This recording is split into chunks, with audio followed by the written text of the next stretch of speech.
नमस्कार welcome to Odisha job informer 2.0 तो आसीगला आपणक ओएसएससी तरफ फूड सेफ्टी ऑफिसर आउ एक रिक्वायरमेंट सूचक तो मुझे रिक्वायरमेंट संपूर्ण डिटेल जनईदेवी आप लास्ट डेट केवे अच्छी हाउ टू एप्लाई केमी आवेदन करेंगे डॉक्यूमेंट कौन कौन लगे सिलेक्शन प्रोसेस कौन रही तो मुझे संपूर्ण डिटेल जनईदेवी तो आप भिडियो टी शेष पर्यंत देखूँ। OSSC food safety officer requirement 2024 detail गुड़ी को देखा गले ऑर्गेनाइजेशन नेम टी आपंक Odisha staff selection commission OSSC तरफ रही अछि। टाइप ऑफ जॉब आपंक परमानेंट जॉब रहिबो कैटेगरी टी ओडिशा गवर्नमेंट जॉब रही अछि। नेम ऑफ दी पोस्ट रे आपंक फूड सेफ्टी ऑफिसर पोस्ट रही अछि। एप्लिकेशन मोड आप ऑनलाइन माध्यम रे आवेदन टी करि परिबे। Who can apply all Odisha candidate आप आवेदन करि परिबे। प्लेस ऑफ दी पोस्टिंग टी आपंक ओडिशा रे ही रहिबो। लास्ट डेट आपंक 11 जुलाई 2024 आपंक लास्ट डेट रही अछि। जेंडर आपंक बोथ मेल और फीमेल कैटेगरी आवेदन करि परिबे।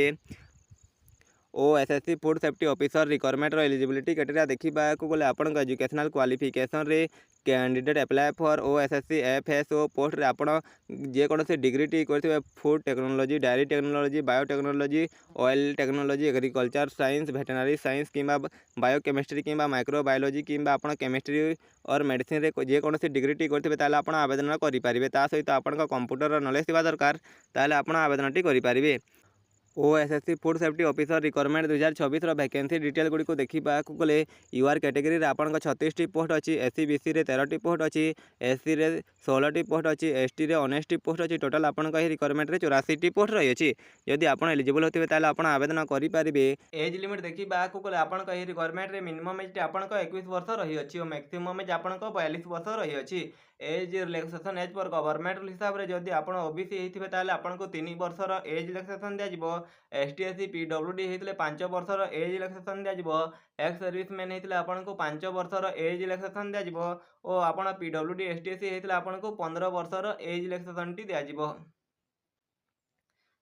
सैलरी देखा गले आपन रिक्वायरमेंट रे आपन को पर मंथ बेसिक पे 35,400 टंका रु नहीं कि आपन 1,12,400 टंका पर्यंत आपन पर मंथ सैलरी टी रहिबो।